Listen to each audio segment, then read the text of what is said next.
is to accelerate the tempo of economic growth, at the same time to ensure that we do not slip on our obligations to moderate the price rise. And I do believe both these tasks the Finance Minister has tackled well. What do you think there is in the budget that promises to help, shall we say, with inflation? Well, the biggest single thing that the fiscal policy can do for controlling inflation is by controlling the fiscal deficit. The fiscal deficit in the current year has turned out to be as high as 5.9%. The Finance Minister can get to 5.1% of GDP. If that happens, that would be a material contribution to stabilizing the price level, also reducing the extent of crowding out that invariably follows if government borrowing goes haywire. Yes. Well, one reason why the fiscal deficit went a little out of control in the current year was that the global prices of fuel and fertilizer went so high that those estimates went well above. There is some proposal to reduce them. Apparently the subsidy bill will come down from about 2.4% of GDP to 1.9%. Now how is this to be done? When are we going to hear the price increases for fuel or for fertilizer? Well, the Finance Minister has pointed to the need to control subsidies. He has also said that he would bring the subsidies to less than 1.7% of GDP in the next 3 years. Now that's obviously is a task which would, I think, require the government to put forward an effective program for adjusting the prices of petroleum products and adjusting other relevant prices. So we have to bite the bullet. There is no other way in which you can reduce subsidies. Well, that's a very courageous statement. Mamata Banerjee seemed to be very worried about the possible rise in the price of these things. As we know, when there was the last attempt to increase the price of fuels, she protested and it got rolled back. Has she been consulted on this particular matter? Is she on board? Well, I think these are compulsions of managing a coalition. There will be difficulties, there have been difficulties, but ultimately if the government is to govern, it must have a sustainable strategy for managing the economy.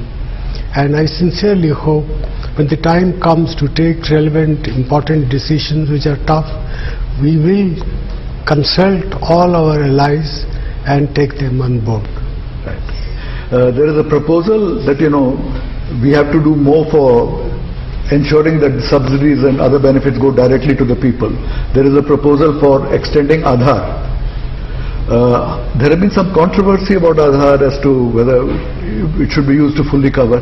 Is all that settled, and is it definitely fixed that Aadhaar is going to be the main platform on which the budget is going to distribute benefits to the people of India? Well, I think the Finance Minister has made that quite clear, that the report of the Aadhaar committee bringing 40 crores additional numbers has been accepted. And therefore, I think there may be controversies, and there are controversies in this sort of things all over the world. But we have, I think, begun well, and we will use the modern technological devices to cut out wastage, leaks and leakages in the delivery mechanism for various public sectors services.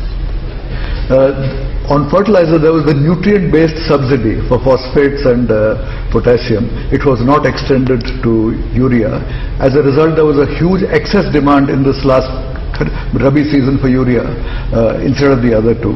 Is there any proposal that we will now have a nutrient-based subsidy for all three, so that there is better balanced use of fertilizer? Well, there is general agreement that we should have a nutrient-based subsidy for all the three.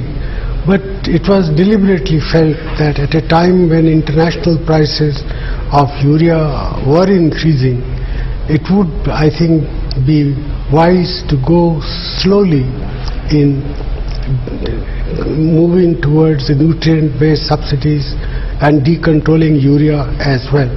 So I think it's a question of timing, but there are, I think, compulsions which require that the government will have to take sensible decisions, even though I think they may not be very popular. So Prime Minister, this is the third budget of UPA 2. In these 3 years, what would you say was the biggest achievement, and what would you say was the biggest disappointment? Well, the biggest achievement was that we were able to protect the growth rate of the economy much better than most other countries. That even though our growth rate this year will be low compared with the past, even then it is something which is very favorable when we look at what's happening in the rest of the world. We are still in the league of front runners in the growth movement. And the fact that we were able to protect the growth rate, that in year 2008-2009 the growth rate fell to 6.5%, but it reverted to 8.4% next year, 8.4% year after that. This year again it has slipped, but the challenge is to get it back to the path of 8 and 9%, and that's the task that this government has set for itself. So from this budget now, can we have a slogan on which the Congress can go for the next state election and then the general election? Well, I think the budget is an instrument, an important instrument of macroeconomic policy, and foster, equitable, sustainable and more inclusive growth is the economic policies that our government under our leadership has put before the country. That's the challenge, how we ensure that the economy moves on to a faster, sustainable and more inclusive growth path.